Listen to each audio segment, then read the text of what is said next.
दिगंबरा दिगंबरा श्रीपाद वल्लभ दिगंबरा अवधूत चिंतन श्री गुरुदेव दत्त श्री स्वामी समर्थ महाराज की जय। बाळा, श्रीपाद प्रभूने तुमच्या समोर हा संदेश पाठवला आहे, ते तुम्ही शेवटपर्यंत ऐकावे अशी त्याची आज्ञा आहे।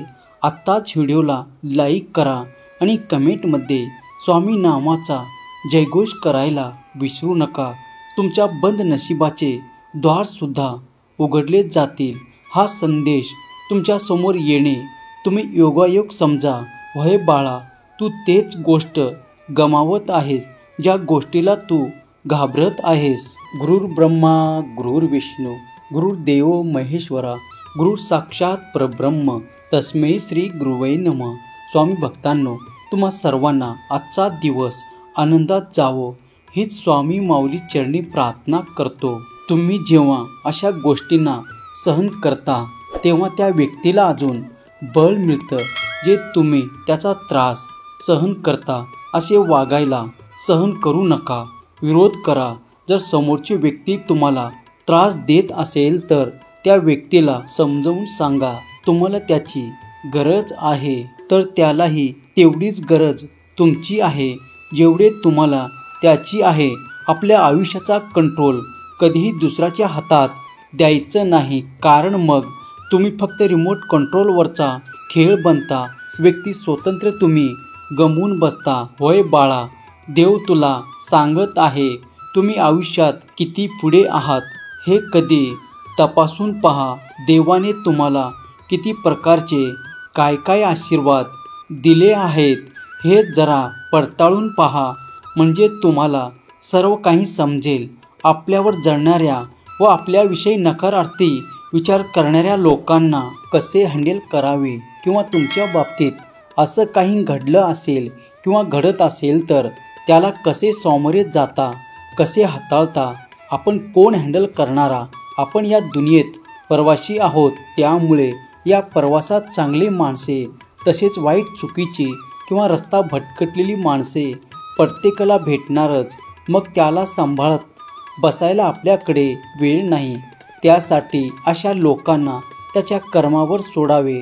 जळणारे स्वतः जळतात व नकारात्मक बोलणारे स्वतःला खांदलेल्या खड्ड्यात पडतात, आणि तिथे मात्र त्यांना पाणी देणारे वर काढणारे कोणी भेटत नाही।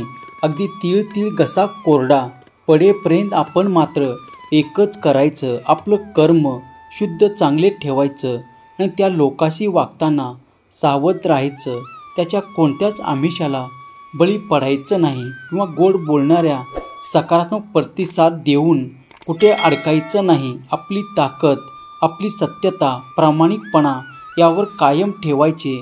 मन विचलित होऊ द्यायचं नाही किंवा खचून जायचं नाही, कारण माणूस त्यात आपण कितीही कमी म्हटलं असलं तरी त्याला आपली जीवनाची दोरी दुसऱ्याच्या हातात आहे हे विसरून चालणार नाही। म्हणून ईश्वरावर दृढ श्रद्धा आणि आपल्या कर्मावर विश्वास ठेवायचे। सर्व काही देवतेवर सोपवून आपलं चालत राहायचं, कारण संकट येतात तसेच जातात। त्याचप्रमाणे जळणारी नकारात्मक बोलणारी माणसे सुद्धा आपल्या आयुष्यात येतात, आपल्या आजूबाजूला असतात, फक्त त्यांना ओळखायला खूप उशीर होतो आपल्याकडून, कारण आपण सरळ मार्गाने चालत राहतो। समोर येईल त्याला मदतीचा हात देतो माणूस, म्हणून आपण आपलं कर्तव्य पार पाडतो आणि यातच धन्यवाद तसं असतं असं समजून वागतो, म्हणून तसेच आपण चुकतो व सारे त्या दुष्ट लोकांना त्याचा फायदा होतो। पण ज्याला कुणाला असे अनुभव आलेले असतात त्यांनी दुसऱ्याला सावध करावं आणि पुढचा मार्ग दाखवावा। आपल्याला आलेल्या अनुभवाचा अशा लोकांना पुन्हा दुसऱ्या कुणाला फसवण्याचा चान्स मिळू नये याची खबरदारी घ्यावी। इतकं जरी करता आलं तरी माणूस म्हणून माणुसकीचा वसा आपण सांभाळतो याचा समाधान मानून घ्यावं। अशा लोकांपासून 2 हात दूर राहावं, पण पळून जाऊ नये, तर त्यांना आपल्यापासून पळून जावं की काय असे दिवस आणून ठेवावे। अर्थात माणसात तोंड दाखवण्याची सुद्धा लाज वाटली पाहिजे, असं तेव्हा सगळे चांगले भेटतील असं समजून राहू दे. बरेच आपल्यावर जळतात, नकारार्थी शब्द बोलतात असे समजून राहावे, म्हणजे फारसे मानसिक टेन्शन होत नाही. अशा लोकांपासून सुरक्षित अंतर राहावे हेच खरे. पण खरी समस्या तेव्हा येते जेव्हा अशा लोकांची संख्या जास्त असते. अशा वेळी किती लोकांपासून दूर होणार? शेवटी आपणच एकटे पडतो किंवा त्यांच्यापासून आपल्यालाच वाईट टाकले जाते. तेव्हा सगळे तारतम्य भाग वापरून आपले वैयक्तिक धोरण आपणच ठरावे. याला तयार असे उत्तर मिळणार नाही, सांगता येत नाही. आणखी एक गोष्ट म्हणजे प्रत्येक व्यक्तीमध्ये काहीतरी गुण चांगले असतातच. कोणीही परिपूर्ण किंवा परफेक्ट नसतो. काही चांगले, काही वाईट असे दोन्ही गुण असतात. आपणही परफेक्ट नाही, तेव्हा त्याचे चांगले गुण बघावे आणि त्याच्या वाईट दुर्गुणाकडे दुर्लक्ष करावे.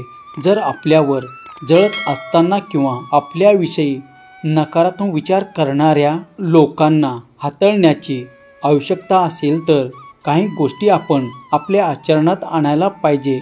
एक शांतीच्या वातावरणात राहा. जर आपल्यावर जळत असणारी व्यक्ती किंवा नकारात्मक विचार करणाऱ्या लोकांना सामोरे जाऊ शकत नसल्यास तर आपण शांत वातावरणात राहावे. त्याच्या वादावर अपवाद न करता त्यांनी आपल्या दृष्टिकोनात बदलावा आणि त्याच्याशी सहभागी वार्तालाप करावा. अशा माणसापासून दूर जा. जर आसपास लोक तुमच्याविषयी नकारार्थी विचार करत असतील तर आपण त्याच्या जळत असलेल्या किंवा नकारात्मक विचारावर ध्यान द्यायचं नाही, तर आपण त्यांना दूर करू शकतो. तिसरी गोष्ट म्हणजे अशा लोकांपासून आपण दूर राहायला पाहिजे. आपण आपल्या स्वतःच्या जगात राहून स्वतःवर होणारे आरोप मान्य करू शकत नाही आणि त्याच्यावरती प्रगती करू शकत नाही किंवा त्याची सुधारणा करू शकत नाही. जेव्हा देव तुमच्या दिशेने आशीर्वाद पाठवतात तेव्हा त्या संधीवर, त्या आशीर्वादावर विश्वास ठेवा आणि त्यावर कार्य करणे सुरू करा. तुम्ही जे काही प्रयत्न करणार आहात ते अद्भुत आणि खूप काही आश्चर्यकारक असेल तुमच्यासाठी आणि तुमच्या कुटुंबासाठी. देव तुम्हाला सांगत आहे की आज मी तुमच्यासोबत असा चमत्कार करेल ज्याची तू तुझ्या आयुष्यात कधी कल्पनासुद्धा केले नसेल. पण आज हा संदेश तू 11 जणांना शेअर कर. तुझ्या सर्व इच्छा मी पूर्ण करणार आहे, कारण तू माझा लाडका भक्त आहेस आणि मी तुझ्यावर खूप प्रेम करतो.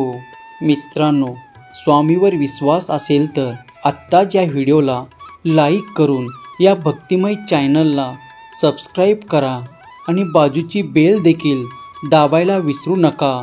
कमेंटमध्ये श्री स्वामी समर्थ माझे दैवत आहे असे टाईप करा आणि हा संदेश आपल्या प्रियजनांना, मित्रपरिवारांना शेअर करायला विसरू नका, कारण तुमच्या एका शेअरने त्याचे आयुष्य हे चांगले होईल. श्री स्वामी समर्थ. जय जय स्वामी समर्थ.